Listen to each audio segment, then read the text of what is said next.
In this video, I'm going to be going over the biggest misconception when it comes to large versus small projects. A lot of people think the bigger the project, the higher the dollar amount, the more successful you'll be, which is not the case. You're watching TMBRMAN TV.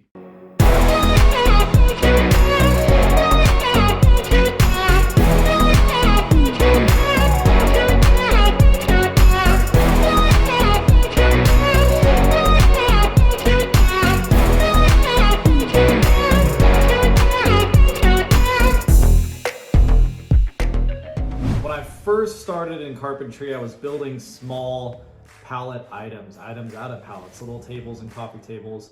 And these were small dollar items that didn't make me a ton of money, but there wasn't a ton of overhead or a ton of risk either. So when I first started out, I really had no risk. I had nothing to lose, but I also wasn't making much. I was just making $50 to $75 off a free pallet, which didn't change my life. But there's something to be said about small little nuggets versus a giant job. Over the years of growing in my craft and gaining new skill sets, obviously I started gaining more projects that were higher caliber. They were higher dollar amounts. Now the problem as a 25-year-old at the time is I thought, you know what, if I can keep landing these big contracts, I just want to grow, and eventually, build as many big things as I can that cost hundreds of thousands of dollars, which isn't necessarily the best mindset to have in this industry. So without further ado, let's go over big projects versus small and the pros and cons of each. So let's dive into small projects. This can be furniture, this can be decor, this can be signs, this could be small outdoor projects. There's a lot of things that could fall into the small project category, or we can put a dollar amount on it and say anything $5,000 or less.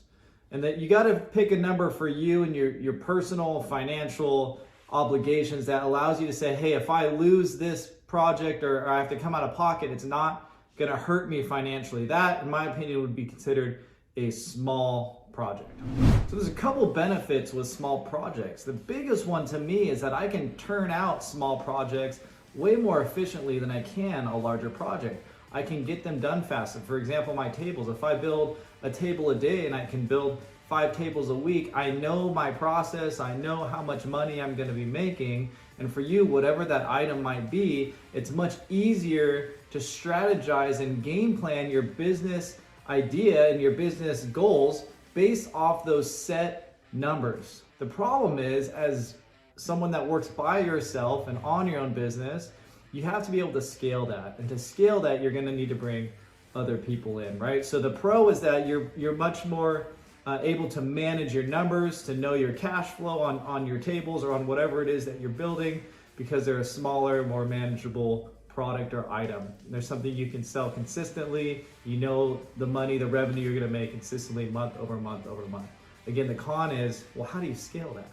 And that's gonna mean bringing people in and replacing yourself to be able to build these instead of you building them, which causes more management, more overhead, more liability. But it's not always the case that you have to replace yourself if you want to scale. For me, what I did is I just got better at what I was doing, which allowed me to charge more money for the same product because my name and my brand was becoming more relevant, it was becoming more known. I was using social media to get all of my marketing out there to show people what I was doing.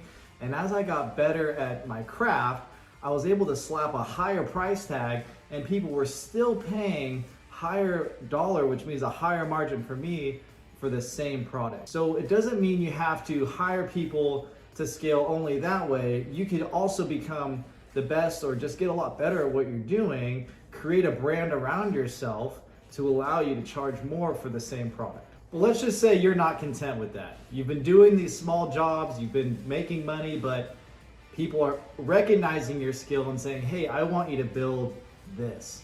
And that could be a $10,000 project, a $20,000 project, or a $100,000 project. Well, if you're anything like me, those numbers sound very appealing and it is hard to say no. Automatically, you hear a $100,000 project, in your head you're gonna tell yourself, man, I'm gonna make way more money on this project than I will building my small project that I've perfected over the years. Well, let's be honest, the bigger the project, the more money is involved all the way around.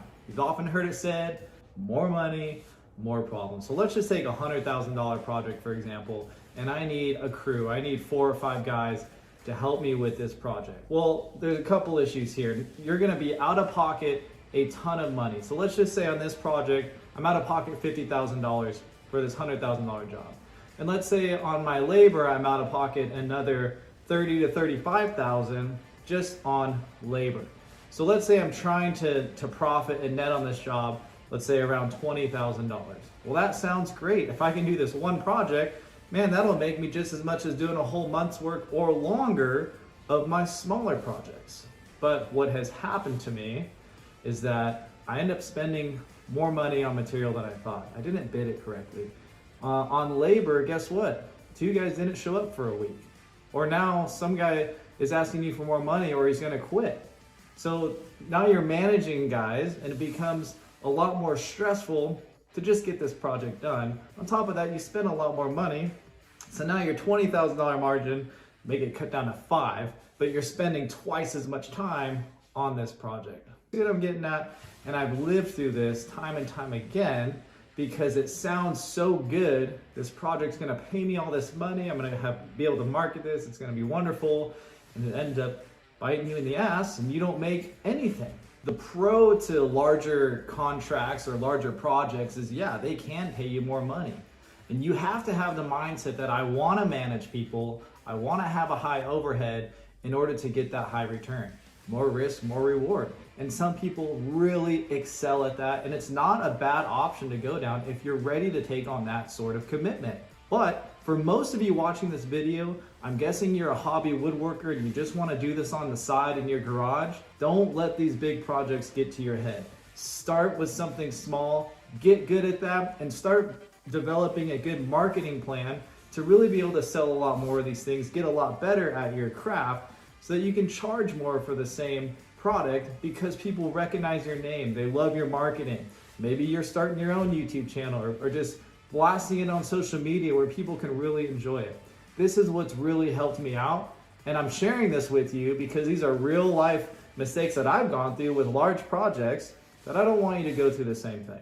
Bigger projects don't always mean that they're better. It could be if you have that mindset, but I love the small nuggets, the small controlled day in and day out profit. You're watching Timberman TV. Make sure to like and subscribe to this channel. We'll see you next time.